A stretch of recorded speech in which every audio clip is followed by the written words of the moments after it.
With tax season over and summer right around the corner, many experts recommend a spring cleaning for your finances. Joining us now is financial expert and New York Times best-selling author of the new book, Boss Beep.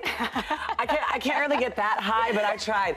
Nicole Lapin. Nicole, I'm so happy to have you here. It's so great to be here. Thanks, Kristen. So where do we start the cleaning when it comes to our finances? So take a financial selfie, okay? Okay. Are you negotiating your bills? I do, definitely. You do? I got that tip a long time ago. I call everybody and I'm like, listen, what can I do? Love it. Yes. You don't have to pay exactly what they tell you. A lot of people say, just because it's written on this piece of paper, that's exactly what my APR needs to be. Right. You just have to pick up the phone and call, and oftentimes they'll throw you a bone versus losing you as a customer. So once we negotiate our bills and things, what about our other expenses, like everyday stuff?